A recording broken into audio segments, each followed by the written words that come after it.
Om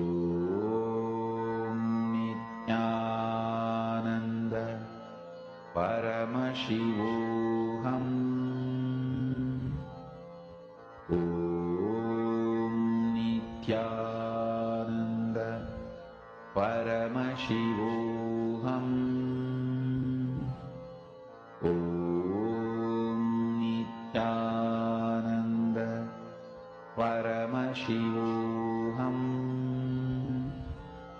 Om Nithyananda Paramashivoham.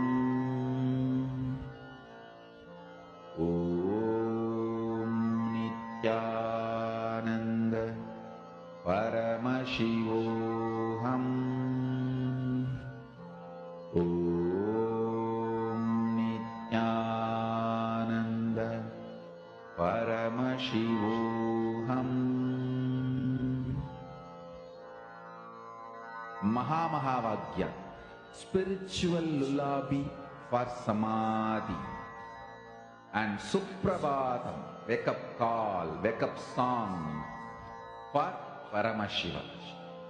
This Mahamahavagya is spiritual lullaby for you to fall into samadhi. Suprabhatam, wake up song for Paramashiva to wake up in you. Just remember this one powerful cognition. This Mahamahavagya puts me in samadhi. This is spiritual lullaby for samadhi, and Suprabhatam, wake up song for Paramashiva in me. For Paramashiva to manifest. With this one spiritual powerful cognition, chant this Mahamahavagya.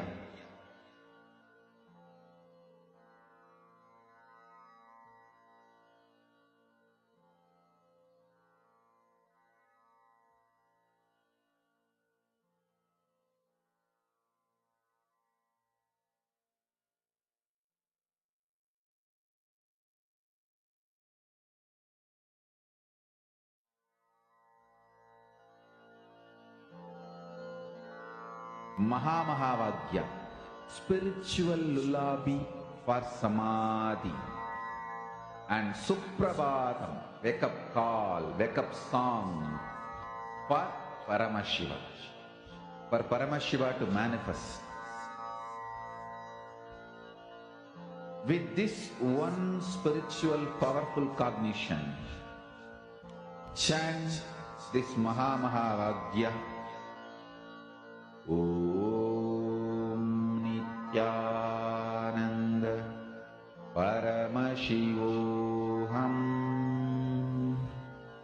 Om Nithyananda Paramashivoham.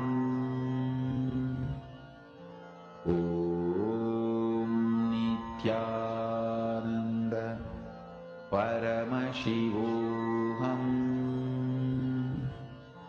Om Nithyananda Paramashivoham. Om Nithyananda Paramashivoham.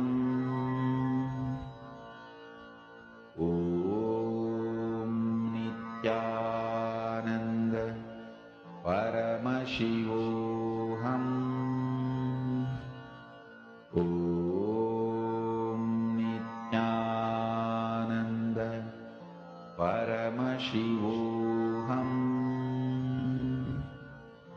Om Nithyananda Paramashivoham.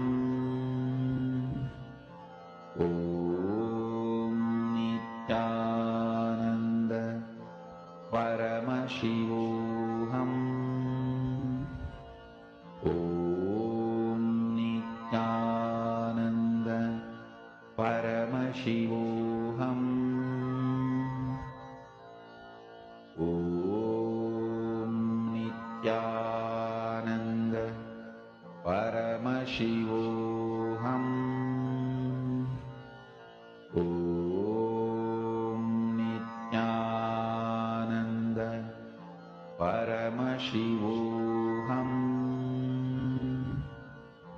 Om Nithyananda Paramashivoham Om Nithyananda Paramashivoham Om Nithyananda Paramashivoham Om Nithyananda Paramashivoham Om Nithyananda Paramashivoham Om Nithyananda Paramashivoham Om Nithyananda Paramashivoham Om Nithyananda Paramashivoham Om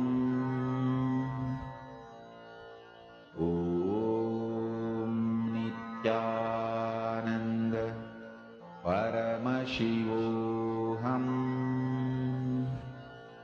Om Nithyananda Paramashivoham Om Nithyananda Paramashivoham Om Nithyananda Paramashivoham Om Nithyananda Paramashivoham. Please relax. I request each of you to please post. All the participants to please post. How many of you have manifested?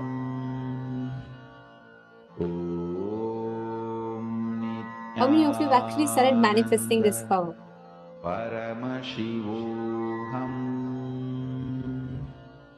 This power manifestation, when you start doing remote vision, you will actually experience how you will be able to consciously start manifesting all these different components in you. If you just start spending your time, if you just start understanding and entertaining these powerful cognitions within you.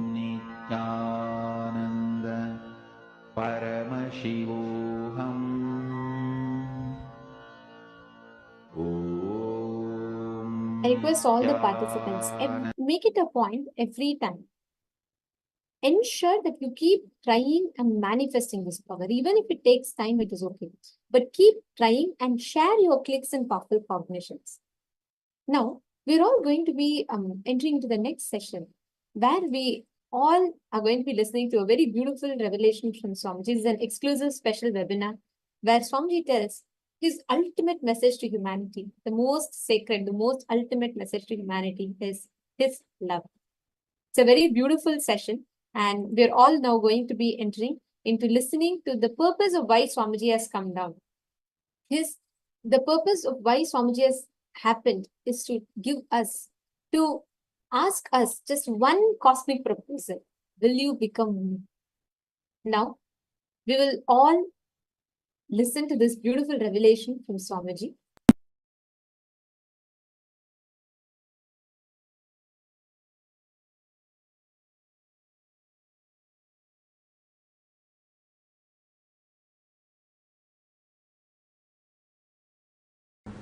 Nothing can be compared to living in the Kailasa with him.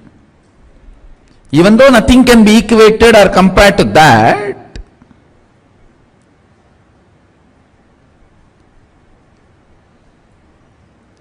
Why you are supposed to live in Kailasa with the Guru? For the chemistry to happen, for the biology to happen.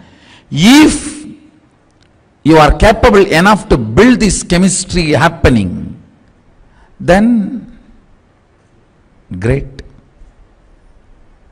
The nearness of the physical presence may not be required. Understand the chemistry of Guru-disciple relationship. The first point is powerful cognitions. Listen. What is the most powerful cognition Guru carries about himself? Guru carries about the universe. Guru carries about the society. Guru carries about the God. Manifesting that same powerful cognitions. Understand?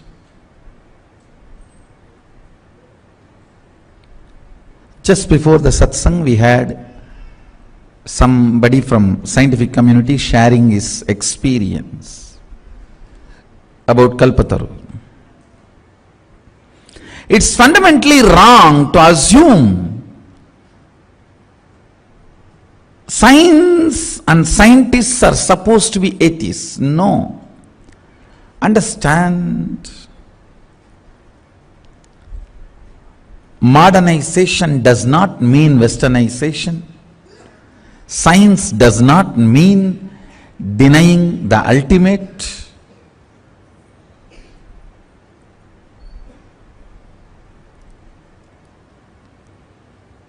Periarism does not mean logical atheism.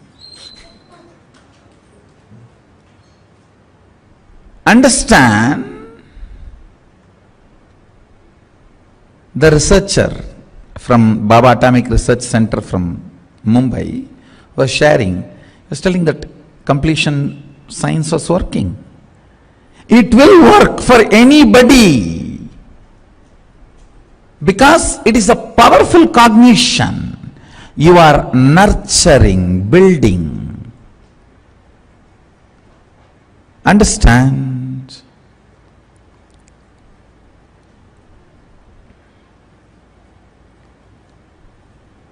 Anybody practices, it is going to work. Understand? Nurturing the powerful cognitions constantly. Constantly. How?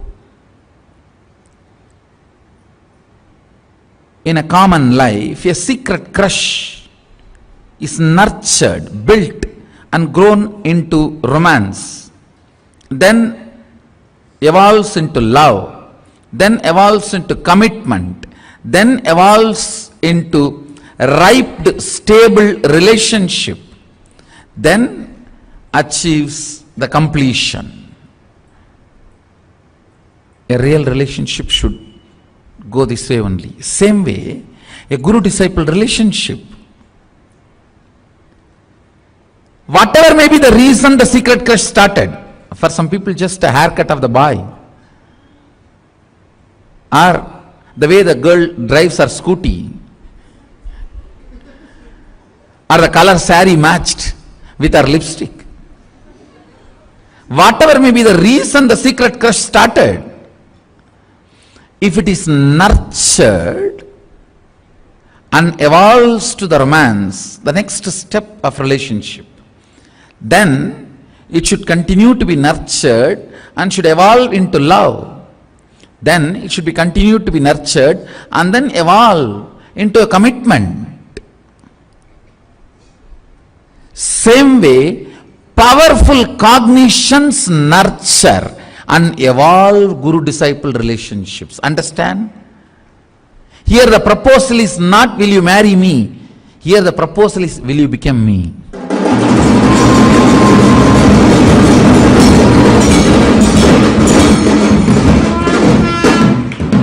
It needs to be nurtured.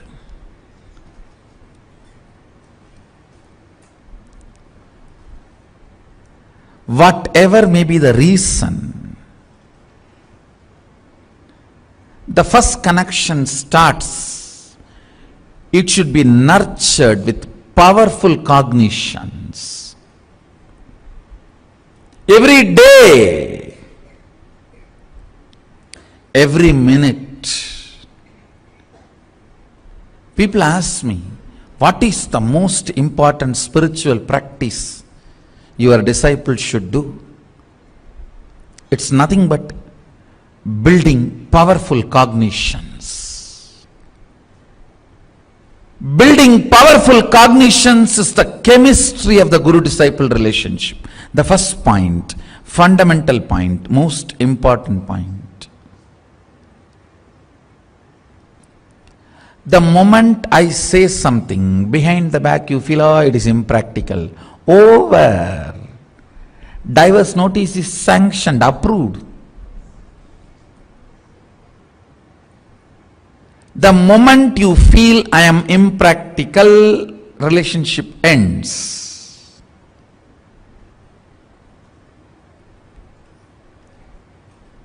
Constantly building the powerful cognitions nurtures the relationship. Understand?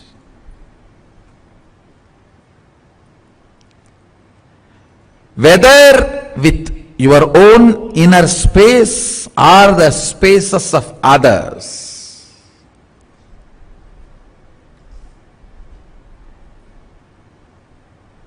what you consider as the individual goal or what people around you consider as your goal, you need to understand.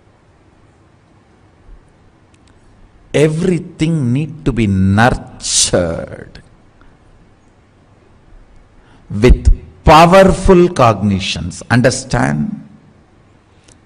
Not only the Guru-disciple relationship, even husband and wife relationship, father-mother relationship, friends relationships, all relationships need to be nurtured. Whatever relationship you want in your life, they need to be nurtured with powerful cognitions. They need to be nurtured with powerful cognitions.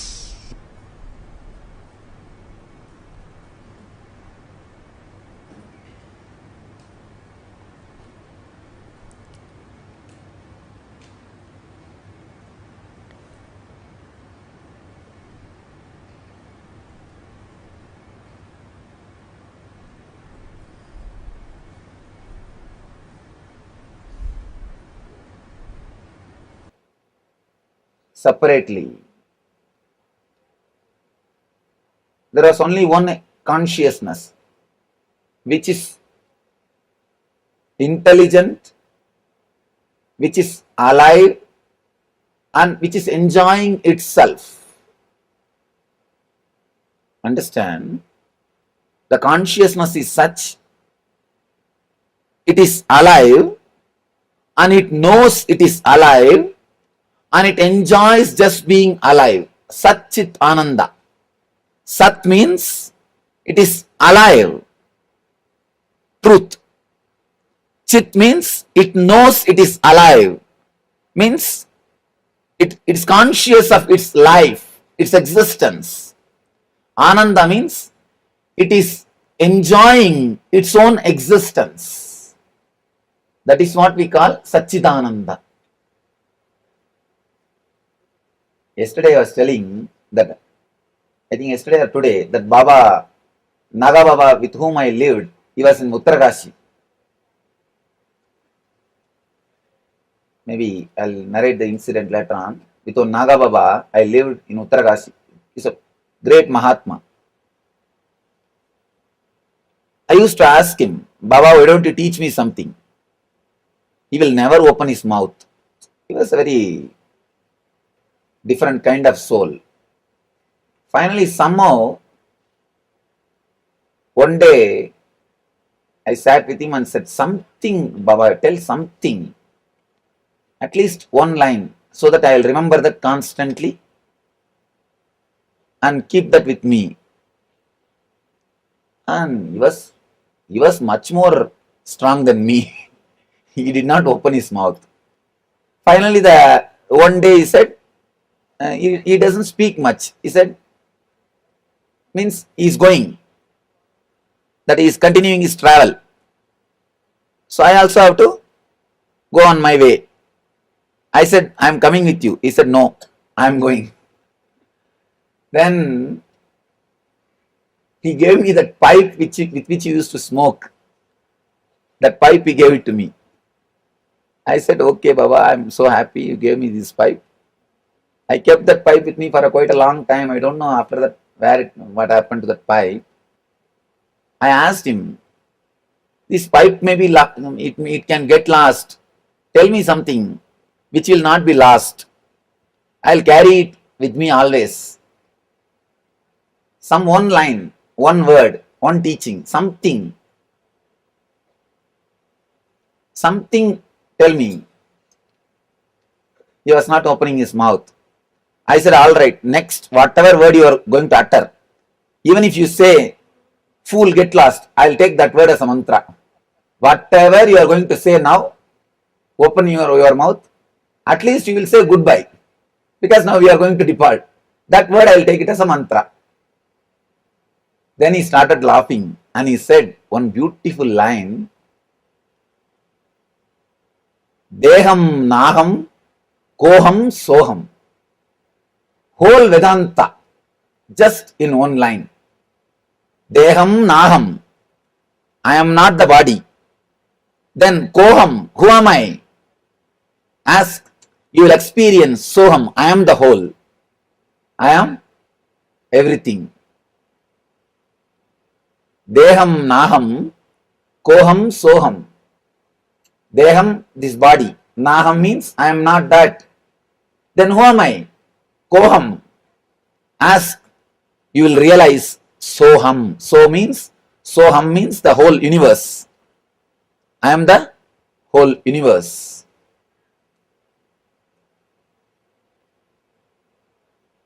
When he said that word, I just took it as a big gift, prasada. Then I asked him, Baba, you said this word, I'll take this as your blessing, but can you give me few more words so that I'll digest this? Then he said, that is why I did not open my mouth. If I say one line, then you'll ask for something more, just like you all. Then, of course, he did not speak. Then, just before leaving, he used to have his one iron thing to kindle the fire. With that chimta, he just gave me one blow on the head. Suddenly, I realized the same truth which I was saying now, which I was telling you. Being alive and knowing that you are alive and enjoying that you are alive, celebrating that you are alive. Being alive, knowing that you are alive, enjoying, celebrating that you are alive.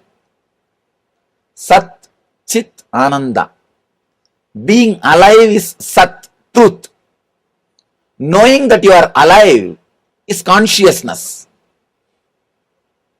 And enjoying, ecstatic, the celebrating that you are alive is Ananda. In the deep sleep state, you are there, Sat is there, you are alive, but Chit is not there, you don't know you are alive. That is why the sleep is not Samadhi. That is why sleep is not Samadhi. That is the difference between Samadhi and sleep.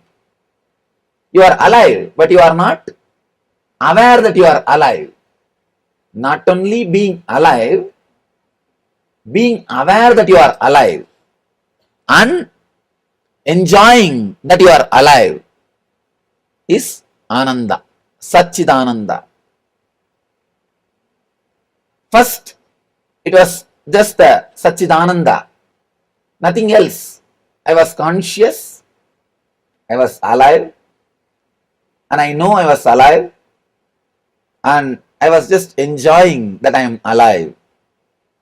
I exist. Suddenly, in a very vague way, one small light, please understand, I am explaining frame by frame what happened during my birth. During my birth, frame by frame what happened, I am explaining for biography. Later on, I will explain every frame. The first frame was a light in somewhere around South India, southern India.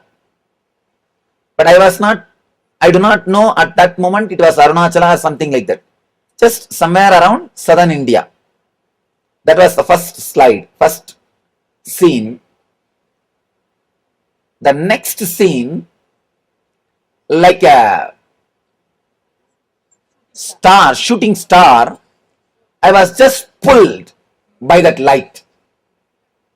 The second scene was like a shooting star, I entered into that light. The third scene in my consciousness was the Arunachala. By now, I know I already taken the body. I already taken the body. I am inside the body. It was around 11:45, January 1st, 1978. Then it took around 40 to 45 minutes for me to settle into the body and come out. So according to doctors, the time is something like a 12:30. But according to me, 11:45. 11:45 of January 1st. That was the time. First, the Arunachala appeared in the consciousness, in the inner space. And the moment I saw the Arunachala in the inner space, I know the body is, I have assumed the body, or I entered into the body.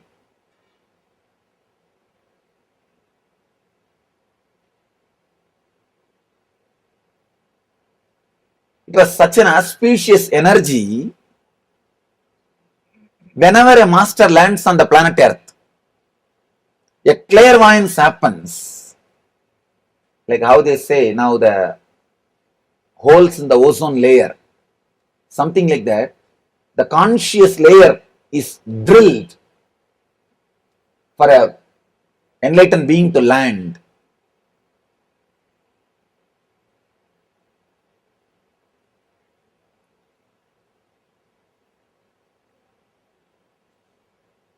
I can describe this scene like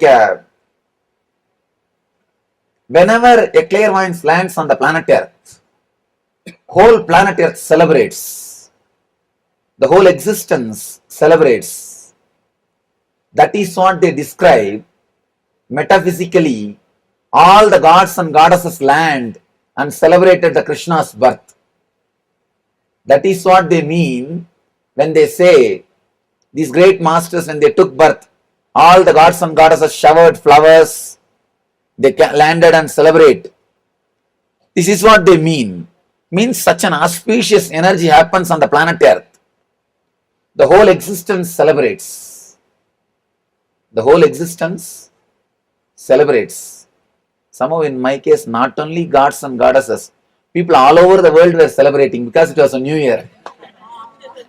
It was a new year.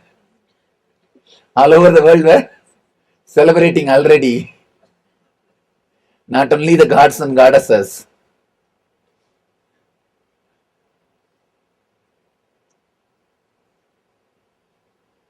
Because such an auspicious energy lands on the planet Earth.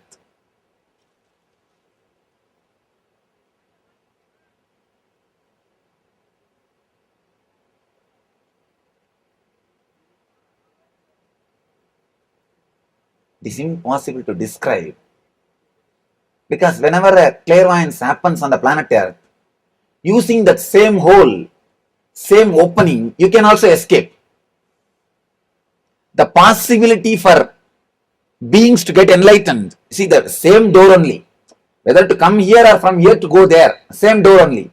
When the door opens, you can sneak in or sneak out. There is a possibility you can take a jump. That is why we use all the birthdays or the Jayanti days. We call it as Jayanti, not birth. Please understand, whenever we mention the birthday of an enlightened master, we don't call that as a birth date. Jayanti. Jayanti means they visited, they came, not taking birth, they came.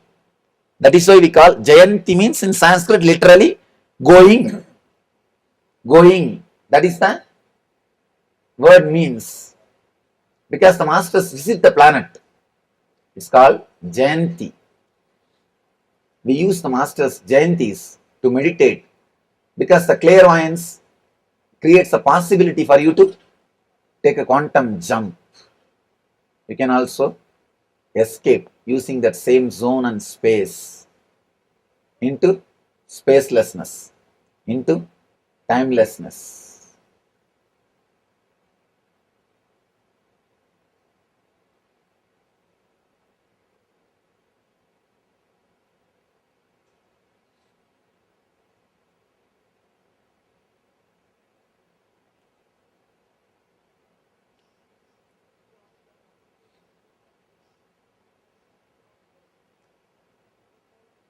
It was again Ashtami Tidhi, the 8th day, and Krishna Ashtami means the towards the new moon. From full moon to new moon is Krishna Vaksha. From new moon to full moon is Sukla Vaksha. Is the Krishna Vaksha. What do you call in English? Moon waning. The 8th day of moon waning. Krishna Vaksha Ashtami.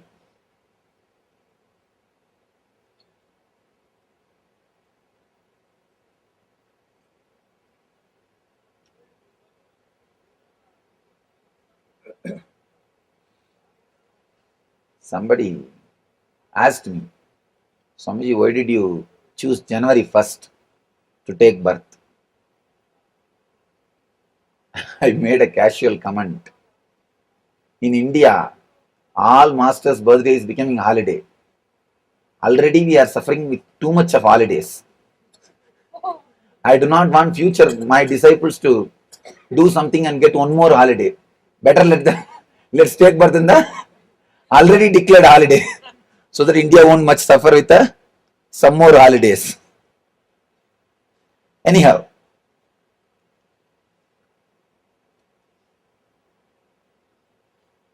within 45 minutes, I became aware of the body after the body came out. I could feel very clearly that I am conscious of the whole happening. I was not unconscious. I was conscious of whole happening. And it was a very auspicious, ecstatic, joyful experience. It was not painful. It was an auspicious, joyful experience.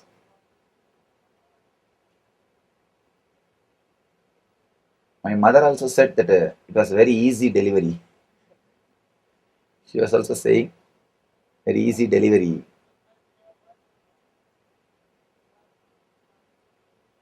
One more thing. This is the very beautiful experience which I am sharing first time. Till the age of 3, till I met the Raghupati Yogi, who was my first teacher, till I met him and till he initiated me, whenever I was alone, I used to see 11 people around me. Whenever I was alone, whether I was put in the bed or any time, I used to see 11 people around me. And I used to think, actually now only I say whenever I am alone, 11 people used to be around me. That time I used to think they used to be always around me. They are some relatives. I never had the idea that they are not my relatives. They are not my relatives. My house used to be too filled with too many people. It's like a giant family. You don't know who is who and what is what, and who is whose husband or whose daughter and all those things. It's a giant family. And I never used to know my relatives or family people and all those things. 11 people used to be always around me. So I thought something like just like a normal thing. Only after I met Raghupati Yogi, the moment he initiated me, I'll describe later on how the initiation happened and all those things. The moment he initiated me, all the 11 have disappeared and I have never seen them again. When I asked Raghupati Yogi, he was shocked and he said, they must be Bhairavas. Bhairavas? Maybe they were protecting your body. And I neither understood nor appreciated his comment. I neither understood his comment nor appreciated what he meant. And I just left it. In my young age, I used to have a notebook in which I'll write all these stories which I hear from the saints or some instructions. This Raghupati Yogi is a person, very meticulous person. Whenever he teaches me something, he will force me to write down. Anyhow, fortunately, my mother preserved all those notebooks. We got the notebooks, now it is in the ashram. We should thank her for preserving all these beautiful relics. She has preserved the whole thing, because after I left the house, the family went through a lot of change. Means the house shifting from place to place. Some 3-4 places they shifted the house. She did not protect the furnitures or all the other things which she had in the house. But she protected all these things very carefully. Actually, in the notebook, I have written in my own hand, maybe around the age of 10 or something, about this 11 Bhairavas also. Before eating, I used to do morning puja. In the puja time, I will repeat this, all the gods' names. In that, I used to repeat this 11 Bhairavas' names. Because this Raghupati Yogi said, later on when I read Sharada Devi's life, I realized Sharada Devi was also protected by 8 Sakhis of Devi when she was a baby. When she was a baby, 8 Sakhis of Devi, 8 attendants of Devi used to be always with Sharada Devi. She says, only when I read that I understood the comment of this Raghupati Yogi. Earlier I was neither able to understand nor able to appreciate. Actually, I asked Raghupati Yogi, then why did they disappear now? He said, now they were handed over you to me because now I am taking care. There is no need for them to be here. That's the reason they are not around you. They are not here physically. This Raghupati Yogi is one of my great inspiration. I can say is a first teacher Even though he himself is not an enlightened person, he happened in my life for a purpose. I can say my whole physical strength I vow to him. My body is able to be alive and hold the enlightenment. See, enlightenment is like a bringing some 3-4 elephants into this small hut. What will happen to this hut? Like that only enlightenment. But still my body is alive, active and talking to you means that single soul, Raghupati Yogi, is responsible. I remember him really with great respect and gratitude, because at the age of 3, he chose me. I neither know about yoga, nothing. He chose me.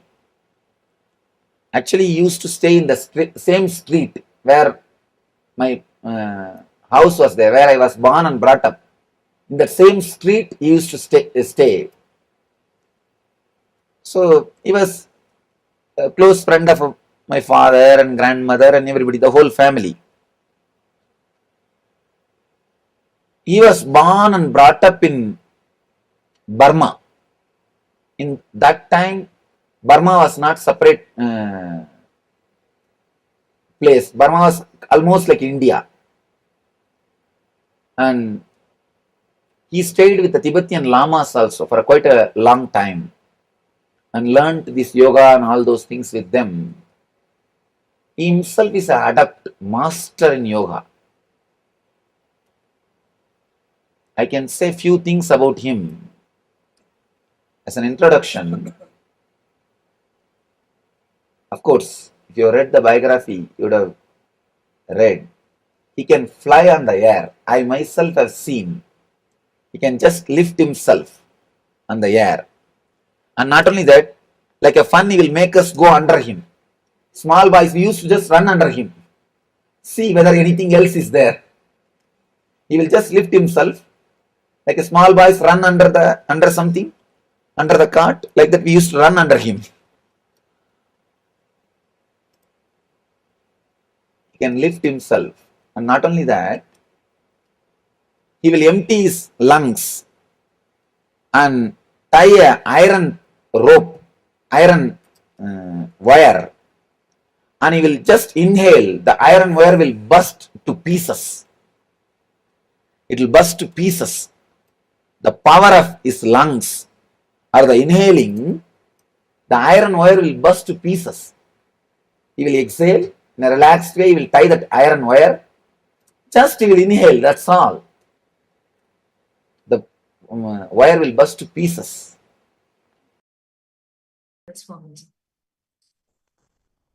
Today is the day, the very auspicious moment. Actually, the celebration of Swamiji's death is observed based on the Vedic calendar, where we don't just go based on the dates, but we go based on the exact cosmological arrangement, the event, the cosmological event that happened exactly when Swamiji descended on this planet. That same cosmological alignment and the event happening today is what is celebrated as Swamiji's Jayanti. And for all of us, especially, it's just too special because we cherish the most precious, the rarest of the rare happening in our lives. And one of the most sacred, one of the most precious happenings for planet Earth is the happening of an avatar. The very word avatar means avatarati, the one who descends. The descent is the avatar. The one who descends, who embodies the formlessness, when that assumes the form, he is an avatar. When that super consciousness beyond the form takes that embodied form, he is an avatar. And the sole purpose, the reason of why an avatar descends is to experience, to shower the humanity with bliss. To awaken all of us to our ultimate identity, to our ultimate purpose. And each of us that are here today, we are all really blessed because we have Swamiji. We have the Paramavatara who is here, who is himself descended for all of us, for each of us to have experienced that ultimate, to have that most blissful, powerful experience. In just some more time, we're all going to be receiving the darshan very, very soon. And we're going to be, as we prepare ourselves for the darshan, we're going to be entering into understanding, or I should say, doing the Leela Dhyana of the descent of the avatar. It's a very beautiful line in Bhagavatam. There's a very beautiful declaration that it starts with. In Bhagavatam, it says, Tava kathamritam tapta jivanam kavibhiriritam kalmashapaham shavana mangalam srimadaadatam bhuvi bhurite janam. It says, that which is sweet to hear and that which when heard immediately raises one to the highest conscious state, that which takes us to another level just by remembering it, that which gives the deep pleasure not only to the listener but also to the person who narrates it. Oh Lord, may I narrate your story. This is the declaration with which this Leela Dhyana of the avatar is started. And now we are all going to be, I should say, we are all going to be understanding the descent of Paramavatar of Paramashivoham, ultimate happening of the cosmos. And to everyone that is here, you're going to see how, just being here today is a rarest of the rarest blessing, because to celebrate this happening of the avatar, literally the entire cosmos descends. You're going to experience, actually in one of the Jayantis, I remember Swamiji telling, Adi KAILASA, Swamiji had told how you can even see the Siddha Purushas just walking amongst you. You'll just be able to see the Rishis, Munis, Gandharvas, the Devatas, everyone, because the entire Kailasa was there just to celebrate this grand happening of the avatar. And the purpose of the descent, in the descent, the reason why the superconsciousness descends is his very descent is his Leela. Swamiji tells a very beautiful line. When a man lives and his story is written, it becomes history. But even before the descent, when the script is written and it is enacted, it becomes a Leela. An avatar is not an ordinary human being who just creates history. His descent is pre-written. It is beautifully orchestrated by the cosmos. Every aspect, without even missing a sliver. It is so beautifully crafted and written. That is an avatar. All of us have Paramashiva himself with us as Swamiji. Today is the day where we are going to celebrate his descent, his happening. And in a million forms and ways, Ekoham Bahushyamaha, he happens that one becomes many. And when that play is over, by his own Nisankalpa, his own costless will, he withdraws everything into himself and he alone remains in that eternal glory as Kaivalya, in that Kaivalya. Literally, today, for all of us, we are so blessed, so fortunate that we have Swamiji, the Paramavatar of Paramashiva with us, having his descent to experience the avatar in the most beautiful, in the most powerful, in the most auspicious form. And understand how you are ready, how your inner space is ready to receive today's darshan. Because, I mean, I can't actually tell any of these words. For all of us, it's just too sweet, too blissful day today, where we're all going to be celebrating this grand, auspicious Jayanti occasion of Swamiji, the 47th Jayanti. And we're all going to be celebrating this with Swamiji. And this Jayanti being a very special one, where just this Navaratri, Swamiji wore the Vijayamala, where it's from the garland of victory, and graced all of us. So this Jayanti is with that grand victory. And today, Like Swamiji said, Swamiji is going to be revealing to us more about Kailasa. Where is Kailasa, and much more about how the Kailasa is, how Kailasa looks like. Now, for all of us, we are literally going to be experiencing or listening, learning, studying, meditating on the happening or the descent with the avatar.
technical glitch.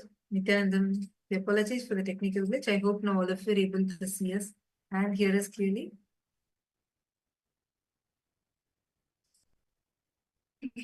Great. Yes, I see so many people sitting here in the Paramashivoham program, ready, just waiting to have the darshan of Swamiji on this very, very, very special occasion. And just to celebrate this occasion, literally, the whole cosmos descends down and comes down to celebrate this very grand happening of Paramashiva.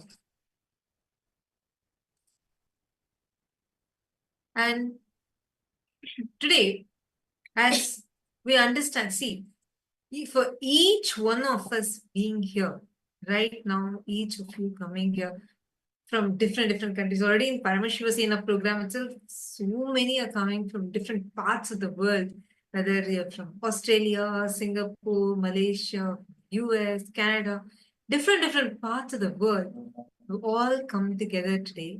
And in this time, we're so blessed that you're here today to celebrate this rarest of the rare happening. See, imagine and see.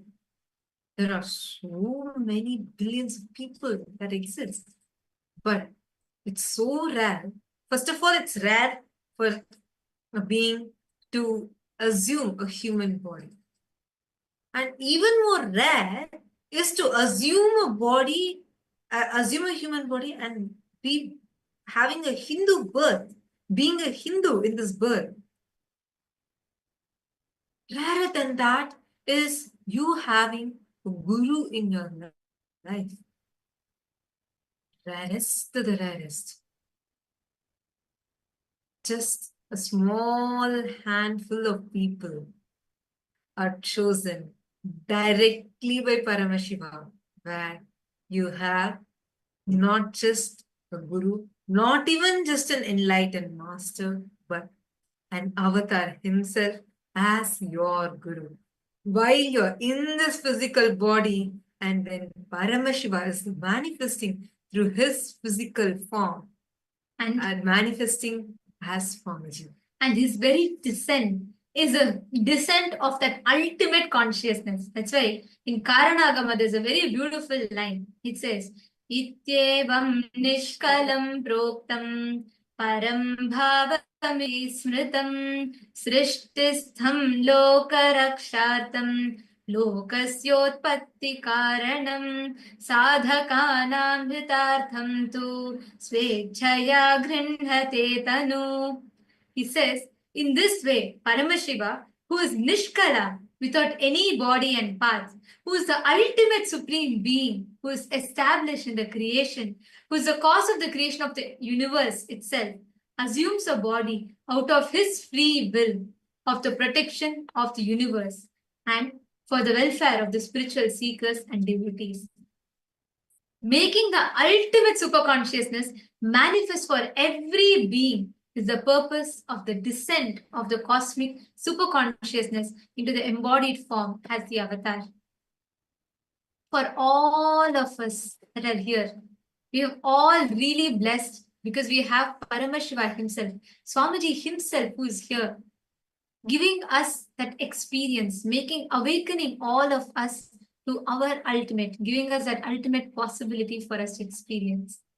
His very descent, the purpose of why an avatar descends, that formlessness, it assumes the form in order to give all of us experience, to raise us all to experience him, to make us all have glimpse of who he is and to awaken us to that ultimate experience. All the participants from Paramashivoham program, as well as the viewers who are watching us on social media, you all also listen to how the avatar, Swamiji, had descended on this planet. Understand, actually, it's a grand orchestration of the entire cosmos. Every single thing is so beautifully, meticulously orchestrated, planned, and played out as this grand Leela of the descent of an avatar. And for all of us, how many of you here sitting, Paramashiva Sena participants, for how many of you, you just feel like the way Swamiji's happened to your life, it is beyond even beyond what you would have imagined. It just happened as a divine intervention. Raise your hands. For how many of you it is like that? You didn't even expect. You can see for yourself, 100% for all of us. Every single participant that is raising the hand. Literally, see, understand, when the divine happens in your life, Swami tells, even before you choose him, he chooses you. Even before you know him, he knows you. Even before you choose him, he chooses you. The very descent of the avatar in our life is the ultimate manifestation, ultimate statement of love of the cosmos, which very carefully handpicks us to give us that experience of being him, to give us that experience of oneness. Why does an avatar actually happen? See, time, Kala, is divided into 4 ages or yugas, and that make up an entire cycle. Just like how parched earth attracts water, same way, when the entire humanity is in dire need, when the whole humanity together seeks with that dire need for immense compassion, the avatar descends down. The cosmos literally gets pulled, descending in this form of an avatar. The avatar descends the time of the most dire need, the Kali Yuga, the age of Kali. And Kali is the age of great delusion, where our experience of life is most distant from reality. Paramashiva says, reality is eternal bliss and complete fulfillment in every moment. But meanwhile, what do we feel inside us? It's completely opposite, right?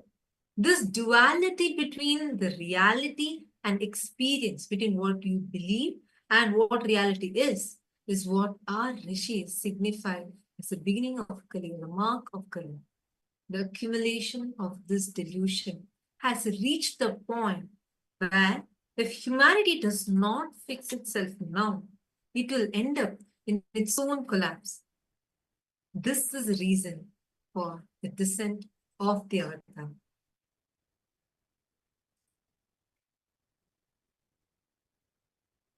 The tremendous experience of pain that life in all forms is undergoing across nations, religions, castes, classes, genders has increased drastically over the past 2,000 years.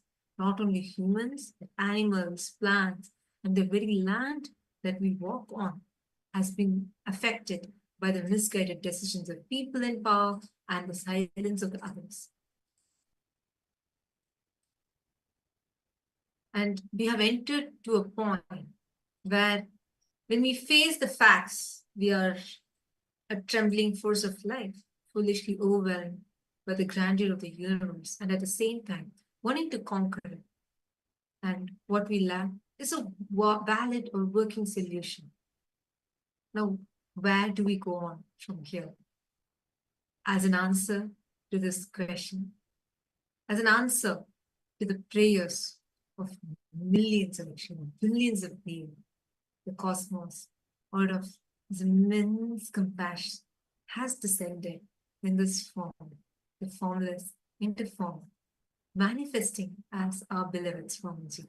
And today, all of us, every one of us here, are experiencing, celebrating that very manifestation.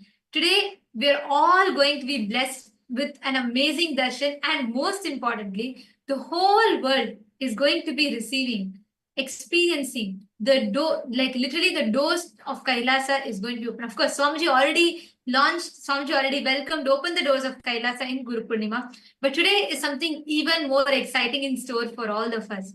Actually, we are celebrating the 48th Jayanti celebrations. It's been 48 years of Swamiji's advent on planet Earth. But if you look back at Swamiji's life, right, you will feel Swamiji lived many lifetimes of a one human life in this lifetime. That is how what Swamiji has done for the whole of humanity, for all of us. The immense contributions in lack of a better word. And today, for all of us, every one of us that are sitting here, we're all going to be receiving, experiencing that divine, we're going to be experiencing that, the celebration of that divine descent on planet Earth.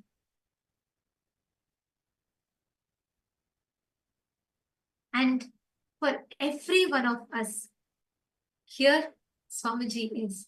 He has descended, opening the doors of Kailasa for every one of us, dedicating 48 years of his life for all of us to receive, to experience the avatar.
Sincere apologies for the technical glitch. Looks like some of the rooms had lost our audio feed for a few minutes. Okay. See, we were talking about Swamiji's descent, and today we are celebrating the 48th Avatara Dinotsava, the 48th Jayanti celebrations of the Avatar, the Nithyananda celebrations. And today is a very, very important day, because when it is today, in all of our lives, we had that one being who happened as a God, as a Guru, as the ultimate, as a divine, and at the same time by being a friend, a father, a mother, guiding each of us, awakening each of us to our ultimate potential. And he happened to just shower, radiate that bliss, awaken that bliss to all of the humanity. And his vision of Kailasa and what Swamiji has made it happen over the 47 years of Swamiji's tireless sacrifice and dedication. Today, all of us have Kailasa. We all have a Hindu nation. But to tell about what Kailasa is, I need to take you all way back in time, because it didn't start after, even not just at Swamiji's birth. It started way back, even before Swamiji descended on planet Earth. Today, as all of us celebrate Kailasa, for every Hindu, we have our own nation. We have Kailasa. And as all of us celebrate Kailasa, it's important for all of us to understand of what Kailasa is. How did it start? And in the year 1978, in a remote village in India, Paramashiva descended. And growing up in that sacred ecosystem of Arunachala, in the land of Arunachala, Swamiji descended. And Swamiji was just a 9-year-old boy when Swamiji met his Guru. Spent just 9 months with his Guru, with Arunagiri Yogeshwar, where Paramashiva himself descended as the ultimate Guru, as Arunagiri Yogeshwara. Paramashiva himself descended as the ultimate disciple, as Swamiji, to showcase the whole of humanity what an ideal Guru-disciple relationship is. His one love was his Guru. His one commitment was to make his Guru's vision as his mission, to revive Hinduism and to revive Kailasa, to gift Kailasa to the whole of humanity, to give the bliss of Kailasa to the whole of humanity. When Swamiji was just 9 months, when Swamiji spent 9 months with his Guru, towards the end of it, Swamiji had a choice. Swamiji experienced when Swamiji was, of course, his very descent is for giving the superconscious breakthrough to humanity. But towards the end of it, Swamiji had a choice, because Swamiji was just 9 years old when he met his Guru. And just... I welcome you all with my love and respect. Let you all open all your 3 eyes. Om Nithyananda Paramashivoham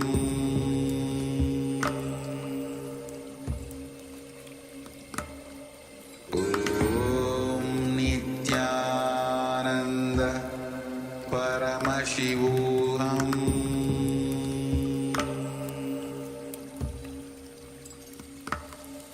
Om Nithyananda Paramashivoham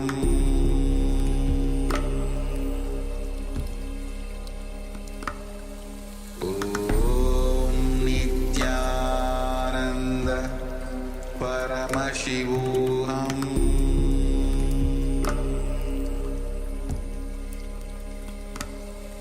Om Nithyananda Paramashivoham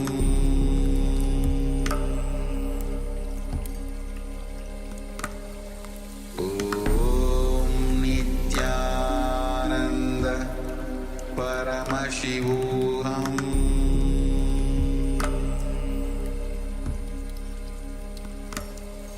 Om Nithyananda